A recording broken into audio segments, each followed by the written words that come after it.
আপনি কবরে যাবেন বাপ, আপনি কোনো সন্দেহ নাই হাসরের ময়দানে দাঁড়াইতে হবে।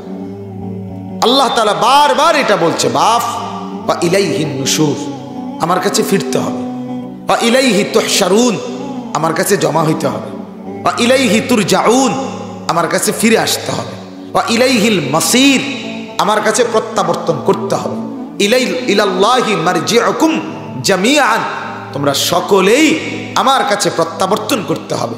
সুম্মা তুরাদ্দুনা ইলা আলিমিল গায়বি ওয়াশ শাহাদা, তোমাদেরকে ফেরত আনা হবে সব জাননেওয়ালা মালিক আল্লাহ পাকের নিকটে। এইভাবে কোরআনের পাতায় পাতায় সূরায় সূরায় আল্লাহ এটা বলছে, এরে বান্দা বিশ্বাস কর, এখানে থেকে লন্ডন, লন্ডন থেকে আমেরিকা, আমেরিকার থেকে আটলান্টিক মহাসাগরও যদি পার হইয়া ওই পারে বাড়ি বানাও, ওই পারের জন্য চিরদিন চলে যাও, ঘুরে ফিরে যেখানেই যাও আমার কাছে আসতো।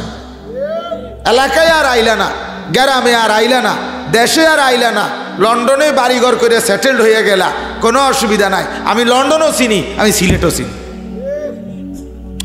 কথা বলেন না? লন্ডনে তুমি কোনানে আসো এটাও আমি জানি, সিলেটে কোনানে আসো এটাও আমি জানি। হ্যাঁ,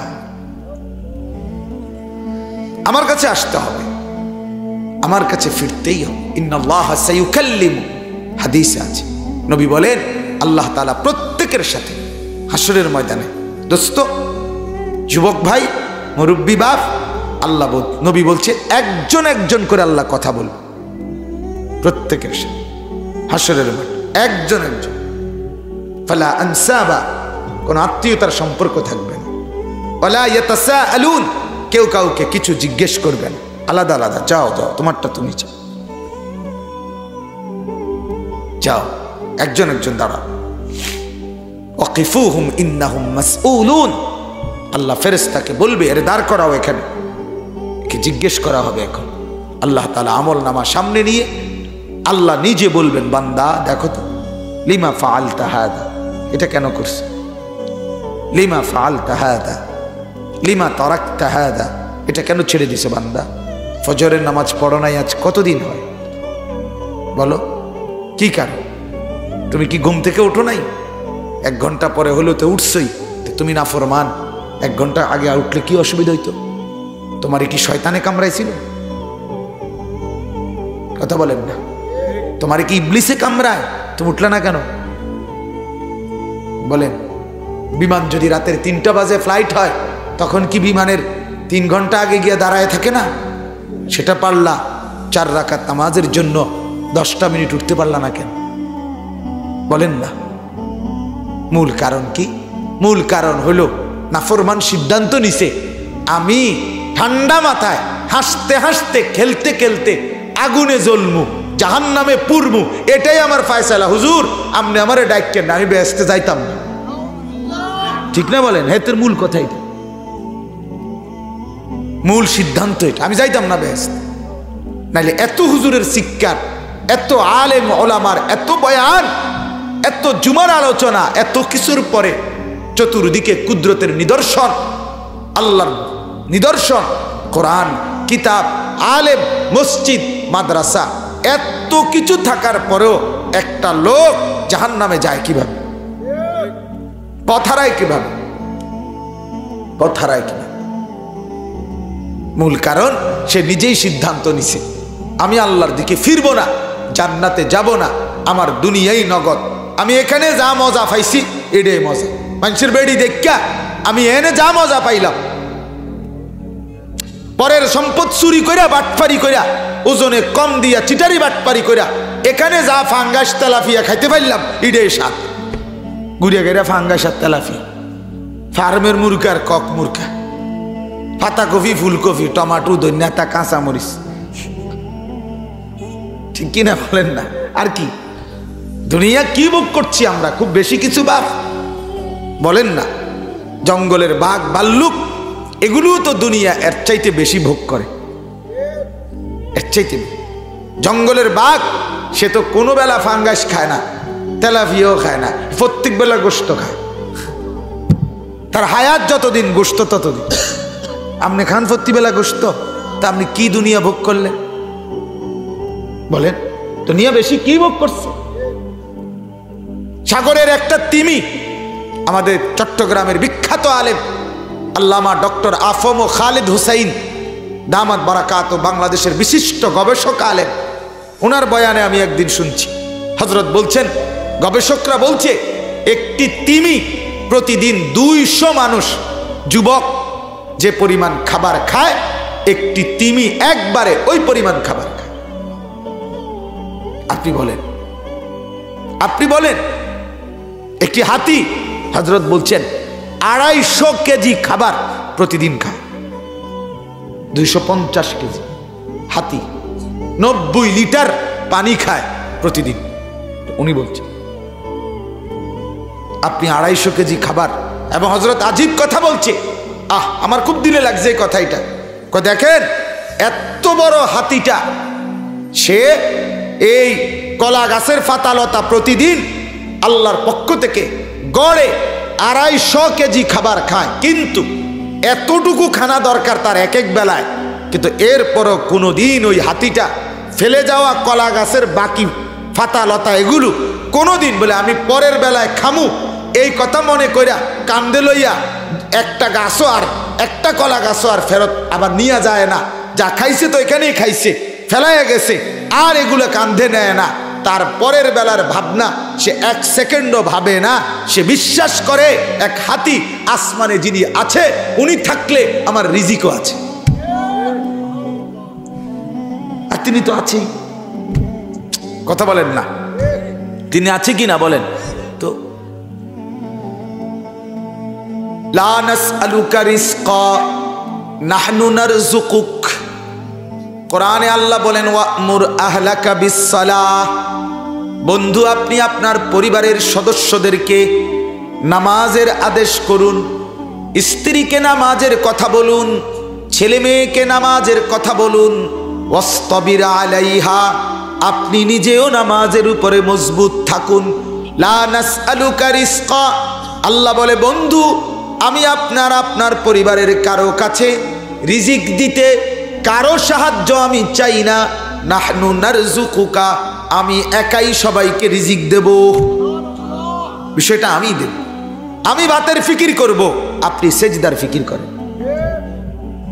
আপনি বিবির নামাজের বিষয়টা দেখেন, ভাত তরকারিটি আমি দেখব, আপনি ছেলের নামাজ দেখেন, আপনি মেয়ের নামাজ দেখেন, নামাজ দেখেন। আল্লাহ নবী সাল্লাল্লাহু আলাইহি ওয়াসাল্লাম মেয়ে ফাতেমা, রাসূলুল্লাহ সাল্লাল্লাহু আলাইহি ওয়াসাল্লামের মেয়ে আয়েশা দেখাইছে, বাপ আব্বা আমার হাতের আঙ্গুলগুলো দেখেন, জাতা পিষতে পিষতে, আটা পিষতে পিষতে আঙ্গুলগুলোর কড়া বসে গেছে, দাগ পড়ে গেছে। আব্বা আমার কাঁধটা দেখেন, আমি কূপ থেকে পানি উঠাইতে উঠাইতে রশির দাগে আমার দাগ পড়ে গেছে, আমার একটা দাসী দেন, একটা বাঁধি দেন আমার একটু সহযোগিতার জন্য, আপনার কলিজার টুকরা হাসান হুসাইনের সহযোগিতার জন্য। বাবা আল্লাহ নবী সাল্লাল্লাহু আলাইহি ওয়াসাল্লাম বললেন মা, আহা, ফাতেমাকে বললেন, রাসূলুল্লাহর কলিজার টুকরা। নবী বলছে ফাতেমা তু বিদআতুম মিন্নি, ফাতেমা আমার দেহের অংশ, ফাতেমা আমার গোশতের টুকরা, আমার দেহের টুকরা। সেই ফাতেমাকে আল্লাহর নবী বলেন, ফাতেমা এখানে চাও না ওইখানে চাও, সুখ এখানে চাও না ওইখানে চাও, তোমাকে আমি এর চাইতে বড় সুখের সন্ধান, এর চাইতে বড় কিছু দেব ফাতেমা। ফাতেমা বললেন, আব্বা যদি এর চাইতে উত্তম কিছু থাকে সেটাই দেন। আল্লাহর নবী বললেন, প্রতিদিন ঘুমের সময় 33 বার সুবহানাল্লাহ পড়বা, 33 বার আলহামদুলিল্লাহ পড়বা, 34 বার আল্লাহু আকবার পড়বা, তো এই 3 তাসবিহ 100 বার পড়বা ঘুমের টাইমে। ফাতেমা এটা দাসী এবং বাঁদির চাইতে উত্তম। মেয়ে আসছে দুনিয়া চাইতে, বাপ দিছে আখিরাত। বলেন না, মেয়ে আসছিল কি চাইতে? দুনিয়া চাইতে আসছে, বাবা ফিরাই দিছে কি?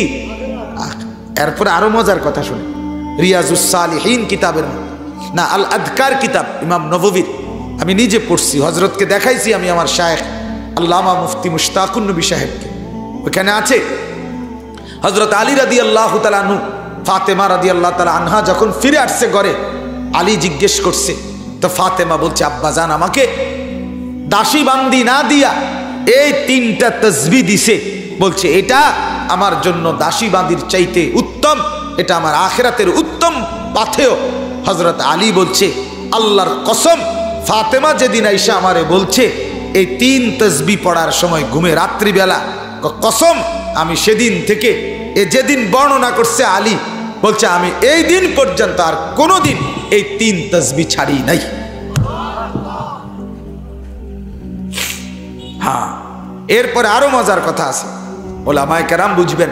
সেটা হইল ওইখানে হযরত আলীকে জিজ্ঞেস করছে যে হে আলী আমিরুল মুমিনিন, সিফফিনের যুদ্ধ হয়েছিল ইসলামের ইতিহাসে। হযরত আলী এবং মুয়াবিয়া রাদিয়াল্লাহু তাআলা আনহুর মধ্যে একটা ঐতিহাসিক যুদ্ধ হয়েছিল, রক্তক্ষয়ী যুদ্ধ। 6 দিন লাগাতার, কিতাবে আছে 6 দিন রাতেও যুদ্ধ হয়েছে, দিনেও যুদ্ধ হয়েছে, টানা টানা যুদ্ধ হয়েছে। 70,000-এর মতো মুসলমান দুই পক্ষে শাহাদাত বরণ করছে। 7,000 না, 7,000 না, 70,000। এই যুদ্ধে 6 দিন রাতে দিনের এই তীব্র যুদ্ধে ওনারে জিজ্ঞাসা করছে, ওখানে স্পষ্ট আল আজকার কিতাবের এবারতে আছে ওয়ালা সিফফিন। আলীকে জিজ্ঞেস করছে, আলী ওই সিফফিনের যুদ্ধের 6 রাত যে সময় তীব্র যুদ্ধ চলছে, আপনি যুদ্ধের ময়দানের সেনাপতি, যুদ্ধ করতেছিলেন, ওই সময়ও কি পড়ছিলেন? হযরত আলী বলছে আল্লাহর কসম ওই 6 রাতও আমার এই তাসবিহ ছোটে নাই। কি বলছে? আমি কোথায়, আপনি কোথায়? কি ভাই, এই জন্য আমরাও ফিকির করি, ওলামায়ে উম্মত আমরাও ফিকির করি। আমরাও উম্মত আমাদের কথা নেয় না কেন?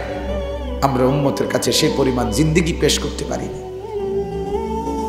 নিজেদের আখলাক দেখাইতে পারি নাই, আমরাও আমাদের মনিবের সাথে সম্পর্ক সুন্দর করতে পারি নাই। তাফসীর ইবনে কাসিরের মধ্যে আমি নিজে পড়ছি, তাফসীর ইবনে কাসিরের মধ্যে এক বুজুর্গ জঙ্গলের পাশে এক মহিলা, এক আল্লাহর নেক বান্দি মহিলাকে দেখছে, সে নামাজ পড়তেছে আর চতুর্দিকের বাঘ তাকে দাঁড়িয়ে পাহারা দিচ্ছে। স্পষ্ট আছে, আতা'মুরুনান নাসা বিল বিররি ওয়া তানসাউনা আনফুসাকুম ওয়া আনতুম তাতলুনাল কিতাব। এই আয়াতের তাফসীরে আছে, তাফসীর ইবনে কাসির। তখন উনি জিজ্ঞেস করছে সালাম ফিরাবার পর ওই মহিলাকে, আপনি বাঘের সাথে এই সম্পর্ক আপনার কিভাবে হলো যে আপনি নামাজ পড়েন, জঙ্গলের বাঘ আপনাকে পাহারা দেয়, কামড় দেয় না, আঘাত করে না? তখন সেই নারী বলছিল, ইন্নী আসলাহতু মা বাইনি ওয়া বাইনা রাব্বি ফাআসলাহাল্লাহু মা বাইনি ওয়া বাইনাজ যিআব। বলছে আমি আমার আল্লাহর সাথে সম্পর্ক ঠিক করে নিছি, আমার আল্লাহ বাঘের সাথে আমার সম্পর্ক ঠিক করে নিছি। ঠিক কথা। হায় যদি আমি হতাম জিন্দেগি, তাহলে আপনাদেরকে আমরা বুঝাইতে পারতাম, আমরা পারলাম না আপনাদেরকে বুঝাইতে। 60 বছরের মুরব্বী, আপনি এখনো বিড়ি খান চাচা, আমরা বুঝাইতে পারলাম না আপনার, আমরা বুঝাইতে পারলাম না। নাইলে একজন মুরব্বী মুসলমান 60 বছর বয়সী পর্যন্ত চাচা, তিনি এখনো কিভাবে বিড়ি খায়, সিগারেট খায়? বলে আপনি গুনাহ ছাড়বেন কখন বাবা? আপনি কবরে যাবেন না, আপনি মরবেন না, 60 বছর হয়ে গেছে, এখনো পৃথিবীতে থাকতে চাচ্ছেন, আর কতদিন? 600 বছর। তাইলে এই বিড়ি খানার বদ অভ্যাস ছাড়বেন কখন? কথায় কথায় গালি দেওয়ার অভ্যাস ছাড়বেন কখন? টেলিভিশনে বৈশা চা দোকানে নর্তকীর নাচ দেখা বন্ধ করবেন কোন দিন? সুদের লেনদেন বন্ধ করবেন কোন দিন বাবা? ঘরের মধ্যে স্ত্রী, ছেলে মেয়ে, নাতি নাতনি টেলিভিশন দেখে নাচ গান দিন রাত, আপনি এই গুনাহ তাদেরকে বাঁচাবেন কোন দিন? আপনার তো বয়স শেষ, আপনার তো হায়াত শেষ, এরপরও আপনি আমি গুনাহ না ছাড়লে কোন দিন ছাড়বেন? যুবক তোমরা বলো ভাই, নওজোয়ান দাঁড়িয়ে আছেন, বসে আছেন, যেভাবে আছেন আমার কোনো আপত্তি নাই, শুধু ভাবো ভাইয়া ছেলেরা, তোমরা নওজোয়ান, তোমাদের কাছেও বলি বাপ, ওই চাচা বুড়ো হইছে, এই চাচা বুড়ো হইছে, এই কারণে ভাইবো না তুমি বুড়া হবা না রে বন্ধু, না বাপ, সবাই বুড়া হয় না, সবাই দাদা হয় না। আল্লাহ তাআলা প্রত্যেককে বৃদ্ধ পর্যন্ত হায়াত দেয় না? দেয়? কথা বলেন না, দেয়? জওয়ান মানুষ মরে না? 12 বছরের বাচ্চা মরে না? 18-20 বছরের যুবক মরে না? তাইলে কোরআনে আছে, আল্লাহ বলছে অমিনকুম মান ইউতাওয়াফা মিন ক্বাবলু, আমি আল্লাহ তাআলা অনেককেই বৃদ্ধ অবস্থায় পৌঁছাবার আগেই মৃত্যু দিয়ে দিই। কোরআনের আয়াত। অতএব বন্ধু, নিজের উপরে দয়া করো। তু আগার মেরা নিহি বনতা না বন, আপনা তো বন। সৈয়দ আবুল হাসান আলী আন-নদভী রাহমাতুল্লাহর কথা এটা। তিনি বলতেন যে, ও যুবক, তুমি আমার যদি কোনো উপকার নাই কইরো না। সমাজের কোনো উপকার, এলাকার কোনো উপকার যদি না পারো কইরো না, ঠিক আছে, কমপক্ষে নিজের জন্য তো করো। নিজের ক্ষতিটা করো না, নিজেরে নষ্ট করে দিও না। এই উলঙ্গ ছবি দেখলে তুমিই তো নষ্ট হয়ে যাবা। অশ্লীল নারী দেখলে তুমিই তো বরবাদ হয়ে যাবা। তোমার যৌবনের শক্তিও শেষ, তোমার আখেরাতের পুঁজিও শেষ। তোমার আর রইল কি? রইলটা কি? গান, নাচ, নর্তকী, জিনা, ব্যভিচার, মদ, জুয়া। আপনারা যারা উপার্জন করেন, কামাই রোজগারি করেন বাপ, আপনারা যারা হারাম রোজগার করেন, মিথ্যা বলেন, ওজনে কম দেন, চুরি করেন, ঠগান, ধোকা দেন, সুদের লেনদেন করেন, কিস্তির লেনদেন করেন, আপনারা হারাম করছেন, নিজের বরবাদও করছেন, স্ত্রী সন্তানের বরবাদও করে দিচ্ছেন। আপনি মূলত জালেম, অবৈধ উপার্জনকারী, সে মূলত ডাকাত, লুণ্ঠনকারী। আপনি ক্ষতি করছেন, নিজের ক্ষতিও, পরিবারেরও ক্ষতি করছেন। তাদের মুখে হাসি, না না না, ওই হাসি ফরমালিন, এটা আসল হাসি না, ওই হাসি ধোকা। এজন্য মুরব্বীদের কাছে অনুরোধ, চা দোকানের আড্ডা বন্ধ করে দেন, বলেন ইনশাআল্লাহ। টেলিভিশন দেখা বন্ধ করে দেন, বিড়ি সিগারেট বন্ধ করে দেন। চাচা, হাত ধরি। আপনি যদি বলেন আপনার পায়ে ধরতে, আমি পায়ে ধরবো চাচা। আপনি আমার চাচা, আমি আপনার ভাতিজা, আপনি আমার দাদা, আমি আপনার নাতি। আমি চাই আমার দাদা যেন হয় জান্নাতি, আমি চাই আমার চাচা যেন হয় জান্নাতি। আমি চাইবো না তো কে চাইবে? আমরা বলবো না তো কে বলবে আপনাদেরকে? বলে কে বলবে? অতএব দয়া করে ফিকির করেন, মনের চাহিদা মতো চলবেন না, মনের চাহিদা মতো চলবেন। জিন্দিগি কোরআনের সাথে পেশ করেন, জিন্দিগিটা আলেমদের সামনে পেশ করেন। উপার্জন, প্রত্যেক জিনিস, দুনিয়ার প্রয়োজন পূরণ করার যত কিছু চাহিদা আল্লাহ পূরণের জন্য হালাল ইন্তেজাম রাখছে কিনা বলেন না?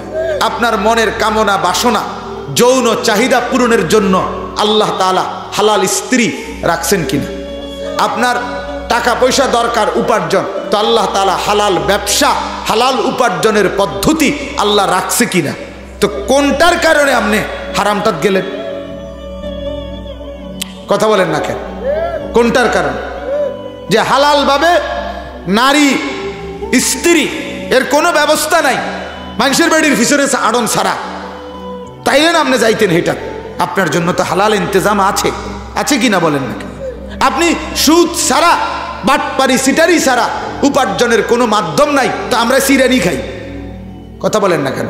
আমাদের এই লক্ষ লক্ষ ইমাম, আলেম, ওলামা, 6,000 টাকা বেতন, 8,000 টাকা বেতন, 10,000 টাকা বেতন, খোদার 30 দিন আল্লাহর দিকে তাকাইয়া বরকতের মাধ্যমে বিবি বাচ্চা নিয়ে জিন্দিগি চালায়।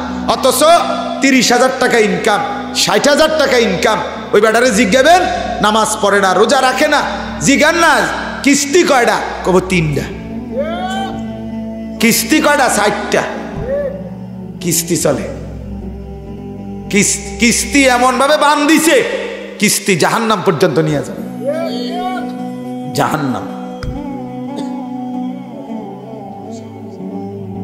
জাহান্নামে নিয়ে যাবে কিস্তি। কিস্তির নামে 5,000 টাকার কিস্তি আর 12,000 টাকার কিস্তি। মূল মাকসাদ হলো আমার মাকে বেপর্দা করা, আমার বোনকে বেপর্দা করা, মহিলাদেরকে ঘর থেকে বের করা। আমি কিছুদিন আগে খুলনা জামাতে গেছিলাম, চিল্লায়। গত বছর আগস্ট মাসে এক চিল্লা সফর করছিলাম, তাবলীগের সফরে ছিলাম। ওইখানে সুন্দরবনের কাছে এক এলাকায় গেছি। ওইখানে মিশনারি কোম্পানি পানির টাঙ্কি দেয় মানুষের ফ্রি, বুঝছেন? শর্ত হলো বেড়ি যাইতে হইল, হুজুর মহিলা ছাড়া গেলে হইতো না, পুরুষ গেলে দেয় না, মহিলা যাইতে হবে। 8টা ফরমের মধ্যে সই দিতে হয়, টিপসই দিতে হয় 8টা কাগজে। খ্রিস্টান মিশনারি যদি ওই ফরমগুলোর মধ্যে লেখা থাকে আমি যিশুকে ঈশ্বর মেনে নিলাম, সে বেটি জানবে কিছু? হে তো সই দরকার, হে তো পানির টাঙ্কি দরকার। আমরা 3 দিন ছিলাম সেখানে জামাত। তো বাপ, এজন্য বললাম নিজের এবং নিজের পরিবারের ক্ষতি করবেন না, মনের চাহিদা মতো ছুটবেন না, অবৈধ উপার্জন করবেন না। যুবক ভাই, তোমরা অনেক ভাই দাঁড়াইছ, নিচে বসছ, আরেকবার হয়তো এই বন্ধু দেখা নাও হইতে পারে। আমি বলে গেলাম ভাই, অশ্লীলতার মধ্যে মজা নাই, সুখ নাই, গুনার মধ্যে তৃপ্তি নাই বন্ধু, মনের খেয়াল খুশি মতো চলার মধ্যে তৃপ্তি নাই। পৃথিবীর সমস্ত নারী উলঙ্গ করেও যদি তোমারে দেখায়, এরপরও তোমার আরো দেখতে মন চাই, তৃপ্তি হবে না ভাইয়া। কিন্তু হালাল স্ত্রী একজন দিয়েই স্বামীর তৃপ্তি হয়ে যায়। আমি খোলামেলা বললাম, একজন দিয়েই তৃপ্তি হয়ে যায়, কারণ হালালের মধ্যে তৃপ্তি আছে, হালালের মধ্যে সুখ আছে, হালালের মধ্যে আনন্দ আছে। মদখোর যে নেশা করে তার কোনো তৃপ্তি নাই, সে সারাক্ষণ নেশার লাগা পাগল হয়ে থাকে। জুয়া যে খেলে জুয়ারি, তার কোনো তৃপ্তি নাই, সে জুয়া খেলতে খেলতে বাড়ি ঘর ভিটা মাটি অনেক জানোয়ার বউ শুদ্ধা বেচ্চা না আছে না? জুয়ারি এরকম আছে মেয়ে। তাইলে গুনাহ কি দেয় না? তৃপ্তি দেয়। এই কোটি কোটি টাকার অট্টালিকার প্রাসাদে হাজারো হাজারো কোটিপতি, যাদের বাড়ি গাড়ি রমরমা, কিন্তু আমি নিজ চোখে দেখছি কোটিপতিরে, কোটি কোটি টাকার বাড়ি, প্রাইভেট মেডিকেল কলেজের চেয়ারম্যান, কোটি কোটি টাকার মালিক, সারা রাত বিল্ডিং এর ছাদে সারা রাত বসে বসে একটার পর একটা সিগারেট খায় আর গিটার বাজায়, গান গায়। গান, ছাগল রাতের বেলা কি গান গাছ? গান গা, গান তো গান, গানও না, গানের জাতও না, বুঝলেন নাই কথা? ঘুম নাই, সকাল হলেই লোন, সকাল হলেই লোন, এই ব্যাংকের লোন, ওই ব্যাংকের লোন, ওই ব্যাংকের লোন, বুঝলেন নাই? টেনশন, ঘুমাবে কিভাবে? ঘুমাবে কি? সারা রাত সিগারেটের উপরে, বিড়ির উপরে। আহ, এটা জিন্দিগি বাপ। আল্লাহ আমাদেরকে বুঝ দান করেন, এজন্য গুনাহ ছেড়ে দেন। বলেন ইনশাআল্লাহ। ছেলেরা বলো না ভাই ইনশাআল্লাহ। নামাজ পড়বো তো ইনশাআল্লাহ। হাত তুলে বলেন, হাত তুলে। ধোকা দিয়ে না, বাটপার তুমি হাত তুললো না, এই কোন চিটার হাত তুললো না। আল্লাহ তাআলা চাইলে হাত অবশ করে দিতে পারে, অবশ করে দিতে। বলেন ইনশাআল্লাহ। আল্লাহ আমাদের প্রত্যেককে নামাজি বানান। চলেন এবার শুধু তর্জমাটা বলি। আল্লাহ তাআলা বলছেন নবীকে, আমাদের প্রিয় নবী সাল্লাল্লাহু আলাইহি সাল্লামকে লক্ষ্য করে আল্লাহ তাআলা বলছেন 25 নম্বর পারা 45 নম্বর সূরা, সূরা জাসিয়া, এই সূরার 23 নম্বর আয়াত। আল্লাহ তাআলা বলেন, আফারাআইতা মানিত্তাখাযা ইলাহাহু হাওয়াহু। নবীকে আল্লাহ তাআলা বলছে, বন্ধু এই লোকটাকে একটু দেখেন তো, মানে একটা লোকের কথা বলছে, ধরেন না, না এনের কেউ না, আমি অর্থ বুঝাইতেছি। নবীকে আল্লাহ তাআলা বলতেছে, বন্ধু দোস্ত, এসে তার সে মানিত্তাখাযা ইলাহাহু হাওয়াহু, সে তার মনের চাহিদাকে, তার মন যা চায়, মনে যা ইচ্ছা হয়, এই চাহিদা মনের ইচ্ছাকে সে তার খোদা বানায় ফেলছে। এতে দেখেন, একটা বিষয়ে তার আল্লাহর হুকুমের কোনো পাবন্দি নাই, কোনো পরোয়া নাই। কিরে বেটা, খারাইয়া মতো কা, আমার ইচ্ছা। এই তুমি যে এই মেয়ের লগে কথা কও, আমার ইচ্ছা। এ ছেলে, তুমি যে সারাক্ষণ মোবাইল টিপো, কারণটা কি? আমার ইচ্ছা। বাবা ভাই, আপনি যে সবসময় ওজনে কম দেন, আমার ইচ্ছা। কি আপনি যে কথায় কথায় গালি দেন, আমার ইচ্ছা। এই যে আপনি যে ওজনে সবসময় মানুষের সিটারি বাটফারি কমায় দেন, আমার ইচ্ছা। কথা বলেন, কারে বলতেছি? মনে করেন এই বাটফাররে বলতেছি, তাইলে কি বোঝা গেল? তার উত্তর একটাই, আমার ইচ্ছা, আমার মন চাইছে। তাহলে এই ইচ্ছা আমার মন মতো। এখানে কোরআন কি, আবার এখানে হাদিস কি, অন্য কিছু মানি না আমি। আমার মনে যা চাই তাই করব। আল্লাহ বলে এই নাফরমান তার মনের ইচ্ছাকে খোদা বানায় ফেলছে। কি বানায় ফেলছে বলেন না? হযরত আব্দুল্লাহ ইবনে আব্বাস রাদিয়াল্লাহু তাআলা আনহুমা বলছে, মনের ইচ্ছা মতো যে চলে, এই মনের ইচ্ছাটাই তার খোদা। এই লোকটা একজন মূর্তি পূজক। তাফসীরে কুরতুবিতে আছে, সেও একজন মূর্তি পূজারী। আরেকজন মূর্তির পূজা যেরকম করে, এই নাফরমান মনের চাহিদার পূজা করে। কথা বুঝছেন কি না? এরপর আল্লাহ বলেন, এবার নবীকে তো দেখাইলো তারে, এবার পরিণতি বলতেছে। এবার নবী আল্লাহ বলে, বন্ধু তারে কি করতাম কর। আমি কি করতেছি শোনেন। আল্লাহ তাআলা বলেন, 1 নাম্বার, ওয়া আদাল্লাহুল্লাহু আলা ইলমিন, তার কাছে কিন্তু আমি আল্লাহ সব কিছুর জ্ঞান পৌঁছাইছি, কিতাবও দিছি, বুঝাইবার মতো আপনাকেও পাঠাইছি, পরবর্তীতে আলেমও দিছি, সর্বযুগে সর্বজামানায়। আচ্ছা, আপনারা যারা এখানে আছেন, আপনারা এই যে আল্লাহর যে একটা কিতাব আছে কোরআন, এটা জীবনেও শুনছেন না যে এরকম একটা কিতাব আছে খোদার, যেটার থেকে আমাদের দিক নির্দেশনা আছে, জান্নাতে যাওয়ার পথ আছে, এটা জানেন নাই, আজকেই প্রথম শুনছেন। এরকম ভাগ্যবান একটু হাত উঠানছে একজন। কথা বলেন না, আছেন এমন কোনো ভাগ্যবান? না, আপনি জানেন। আপনি কি জানেন যে আমাদের জন্য আল্লাহর পক্ষ থেকে একটা কি আছে? দুই নাম্বার, আপনারা এমন কে আছেন যে জানেন না যে আমরা কোরআন বুঝার জন্য, জান্নাতে যাওয়ার জন্য, আমল চিনবার জন্য বুঝাইয়া দেওয়ার মতো আলেম নাই, বুঝানোর মতো কোনো লোক নাই? এরকম মহল্লাবাসী কেডা? হাত উঠান তো। কথা বলেন না। আল্লাহর জমিন আল্লাহ এভাবেই সাজাইছেন, জমিনের যেখানেই মানুষের অস্তিত্ব, ওয়াজাআকুমুন নাদির, আল্লাহ বলে ভয় প্রদর্শনকারী, আখিরাতের কথা বলা, জাহান্নামের কথা বলা, পরকালের কথা বলার মতো ভয় প্রদর্শনকারী উপযুক্ত বান্দা প্রত্যেকের কাছে আমি পাঠাইছি। কথা বলে, আজকে নতুন করে আমার থেকে শুনছেন, এটা কি? এমন কিচ্ছু নেই। নামাজ আপনার আগের হুজুর যা বলছে 5 ওয়াক্ত, আমি আসছি যেহেতু কুমিল্লার থেকে, কাজে আমার মতে 6 ওয়াক্ত। মাতলেন আমি নতুন কি কইলাম? তাই কুমিল্লার থেকে আইয়া কিলা বলো। কথা বোঝেন না? নতুন একটা বেজালে যদি না লাগাইতে পারলাম তো কিতামাইলাম আর। কথা বলেন না? না, কথা তো পুরানো, ঠিক কিনা বলেন না? আপনার কানে পড়ছে কিনা বলেন? মিথ্যা বলা মহাপাপ, এটা আজকেই প্রথম শুনছেন। তো আল্লাহ তাআলা বলেন আলা ইলমিন, সব কিছুর জ্ঞান তার কাছে পৌঁছানোর পরেও সে যেহেতু মনের চাহিদাকেই শুধু গ্রহণ করছে, আমার ইলম, কোরআন সুন্নাহ, আমার ওলামাদের বর্ণনা, এগুলো যখন প্রত্যাখ্যান করছে, তা আমি 1 নাম্বার শাস্তি দিছি, আদাল্লাহুল্লাহ, আমি আল্লাহ এবার তাকে পথভ্রষ্ট গোমরা করে দিলাম। যা, ঠিক আছে, যা, ঠিক আছে, চল, তুই দিলাম তোরে ছেড়ে, তোর রশি ছেড়ে দিলাম, যা, তুই এবার যেটা মন সেটা কর, তুই এবার ঠ্যাং আলগি দিয়ে পেশাব কর, ওরে ঠ্যাং ফালাইয়া কর, তোর যেটা মনে কর, যা।